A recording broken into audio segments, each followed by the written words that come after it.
Martin and Taylor, Emilio's son, decide to drive the length of the Camino de Santiago. And what was the most interesting experience for the three of you while filming the film, The Way?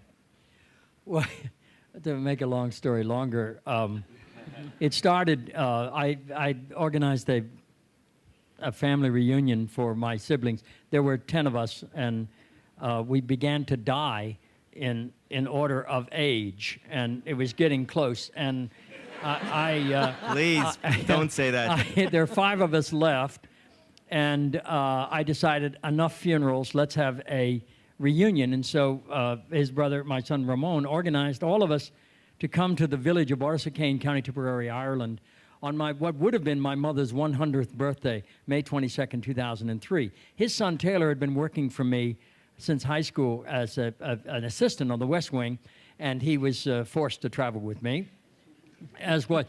And my other dear friend, who in the film, if any of you have seen, he plays the rabbi/priest along the Camino, and his name is Matt Clark, whom I've known longer than my wife, which is more than 50 years, and we're almost as close. But he's like a brother, and so he came to Ireland with us. And after the reunion in my mother's village, I invited everyone to come to Spain. Let's see if we can do the Camino. I had this fantasy about walking the Camino. So my sister lives in Madrid, and we gathered at her house, and we were trying to figure out how to do it. We thought that you could do it on a bicycle, but we didn't know what we would do with the bikes after we rented them. You can do it on horseback. Well, I hadn't been on a horse in a long time, and all this. And finally, we decided to do what any normal American would do under the circumstances. We decided to rent a car and drive it.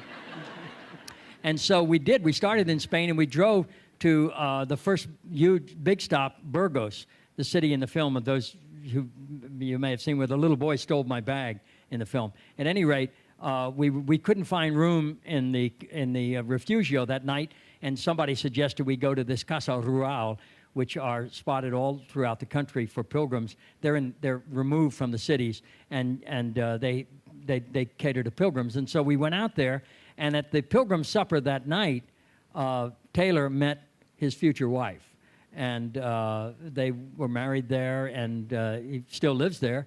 And so that was the start. That was the first miracle we experienced on the Camino. So when I came back, I had to explain coming back without his son,